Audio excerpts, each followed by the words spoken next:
9 मई के वाक़यात की आड़ में जिस तरह तहरीक इंसाफ को कुचलने की कोशिश की जा रही है, इसके हवाले से कल एक बड़ी दिलचस्प डेवलपमेंट हुई है। तहरीक इंसाफ की एक साबिक एमएनए अंदलीब अब्बास ने प्रेस कॉन्फ्रेंस करते हुए तहरीक इंसाफ को छोड़ने का ऐलान किया और तहरीक इस्तेकाम पाकिस्तान में शमूलियत भी इख्तियार कर ली, और इस तरह अंदलीब अब्बास बेगुनाह करार दे दी गई। जबकि खतीजा शाह, जो कि एक साबिक आर्मी चीफ के नवासी भी हैं, वो पिछले 4 माह से जेल के अंदर बंद हैं। उनके ऊपर 9 मई के वाक़यात की आड़ में साजिश करने का इल्ज़ाम है।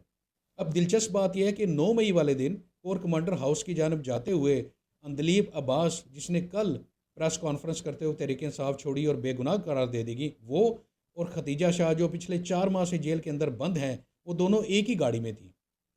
खतीजा शाह गाड़ी के अंदर ही नहीं, जबकि अंदलीब अब्बास बाहर भी निकली थी, मगर इसके बावजूद कल अंदलीब अब्बास बेगुनाह करार दे दी गई और खतीजा शाह आज भी जेल के अंदर हैं।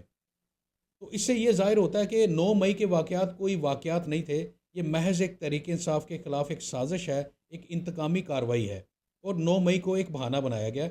और ये इमरान खान के उस मौक़िफ़ की तायद भी है कि तहरीक इंसाफ के ख़िलाफ़ 9 मई एक साजिश है, और ये सिर्फ़ तहरीक इंसाफ को एक स्मैश करने के लिए एक वजह बनाई गई है। इसके अलावा इसमें और कुछ नहीं है। तहरीक इंसाफ का 9 मई के वाक़यात से कोई ताल्लुक़ नहीं है। और इमरान खान का ये मौक़िफ़ सच भी लगता है, क्योंकि जो बंदा भी प्रेस कॉन्फ्रेंस करता है वो बेगुनाह करार दे दिया जाता है। हालांकि हमें ये बताया जाता है कि 9 मई के जो वाक़यात थे वो बहुत बड़े इल्ज़ामात हैं, वो एक बगावत थी आर्मी के ख़िलाफ़, फ़ौज के ख़िलाफ़।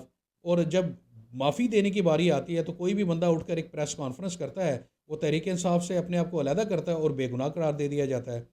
तो कहाँ गया वो बयानिया कि ये एक बगावत थी? अगर बगावत थी तो महज एक प्रेस कॉन्फ्रेंस ही उसकी एक मुदावा है। अगर कोई प्रेस कॉन्फ्रेंस नहीं करता तो वो बहुत बड़ा मुजरिम है, मगर अगर प्रेस कॉन्फ्रेंस कर लेता है, तहरीक इंसाफ छोड़ देता है, तो वो एकदम से बेगुनाह और दूध का धुला साबित हो जाता है, जैसे कि कल अंदलीब अब्बास हुई हैं।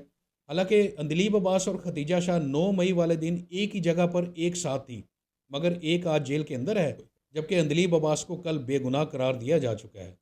ये मजाक नहीं तो और क्या है।